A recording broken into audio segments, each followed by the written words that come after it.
Alright, today we're talking about Donnie Brasco, and this movie is one of the most underrated gangster movies of all time.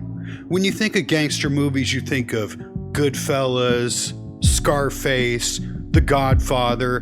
Donnie Brasco isn't the first movie you think of, but it's starring The Godfather. When you think of Al Pacino, you think of Don Corleone, the boss of all bosses. But in Donnie Brasco, he plays a two-bit, bum-ass, jabroni mobster.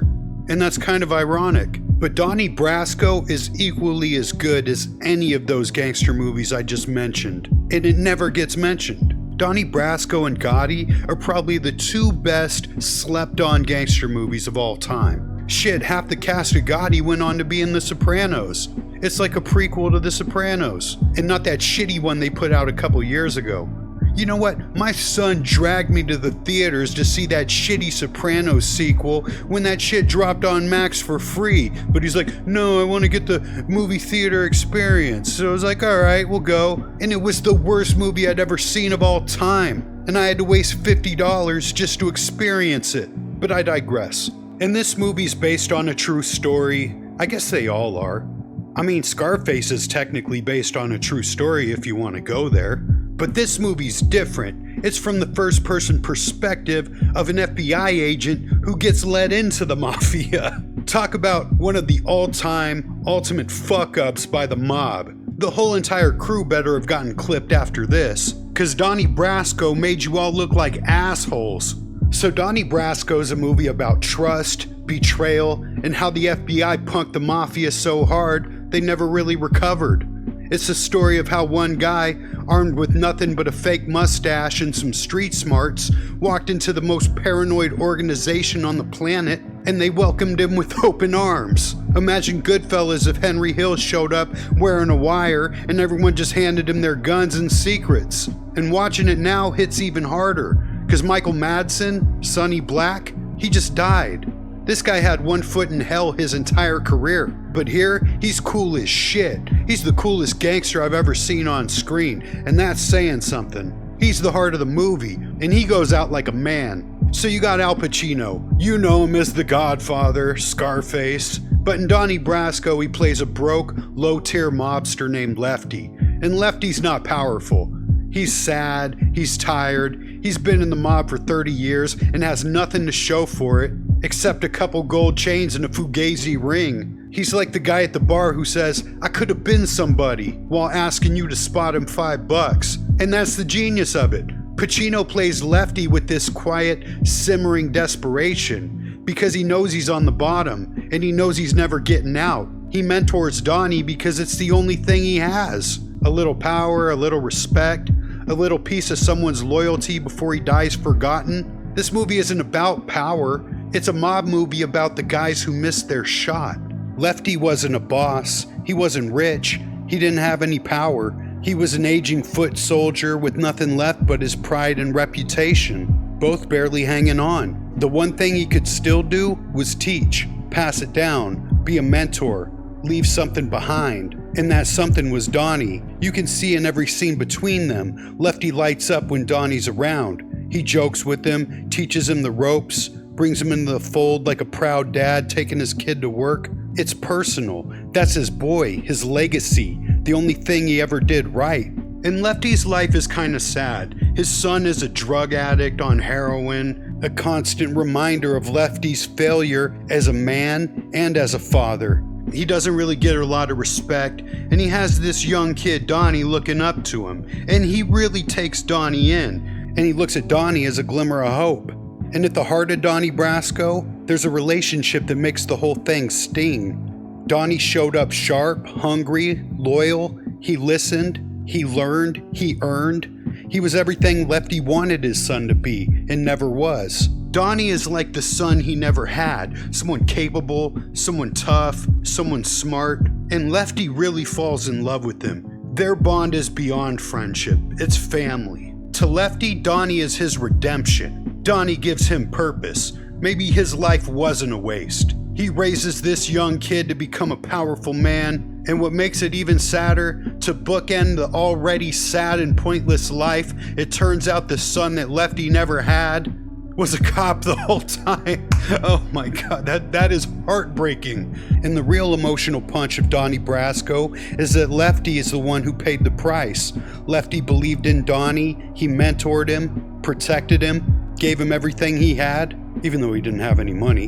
And what does he get? When the feds come knocking, he knows.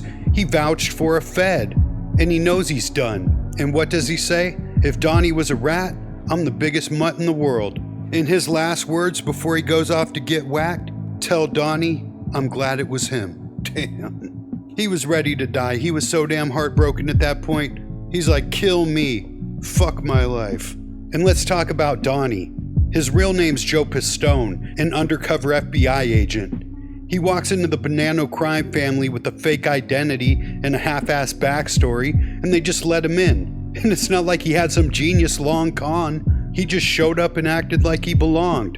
And the mob, this centuries-old institution that's supposed to be built on loyalty, tradition, and blood oaths, they let this guy in like he was applying for a job at Best Buy. He got so deep into it, they were about to make him. Let me say that again. The fucking FBI agent nearly became a made man. That wasn't just infiltration, that was total humiliation. Donnie Brasco's not about the FBI bringing down the mob, it's about the mob letting it happen. Because the crew was full of degenerates. You had an aging enforcer like Lefty, whose best days were behind him, and then you had Sonny Black, who was an up-and-comer trying to make his bones. And Michael Madsen killed it as Sonny Black. He brought an energy to the character that was cool but menacing. Sonny Black's a guy who's trying to keep it together while the whole mob is rotting from the inside. He sees Donnie as a rising star, grooming him for the top, trusting him. And what's messed up is they all had the right intentions. You could see the bond forming between Donnie and Sonny, and you think in your head in some warped world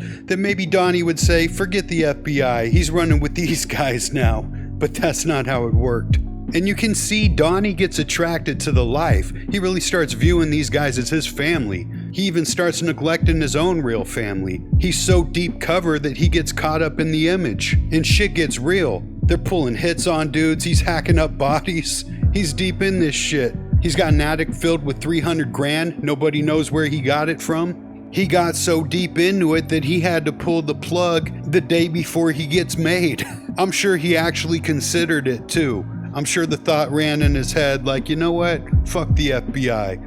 I'm over here now. And there's a part of my brain that wishes he would have stuck around and actually got made. Because the mob treated him better than the FBI did. The FBI were kind of dicks, and he didn't make that much money.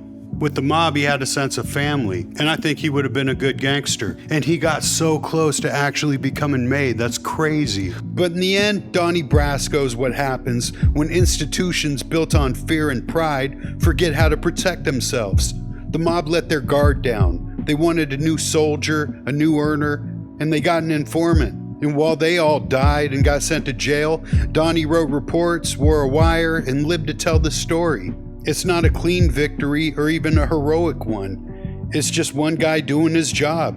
And while everyone around him got so blinded by tradition, ego, and desperation, they didn't even see the knife going in their back. Donnie Brasco's not about justice, it's about what loyalty costs when you give it to the wrong guy. Lefty gave Donnie everything, his trust, his soul, and in return he got a bullet off screen and a legacy of being a failure. And the government doesn't care about a bond or loyalty, they just want to take you down. And it's a reminder that sometimes betrayal doesn't come from your enemies, it's from the person that you trusted the most. But this movie's incredible, it never gets old. I remember one time me and my brother were on an airplane and we were bored, so we bought the internet for $5 and watched Donnie Brasco on my phone. Each of us had an AirPod in, and it was an incredible experience.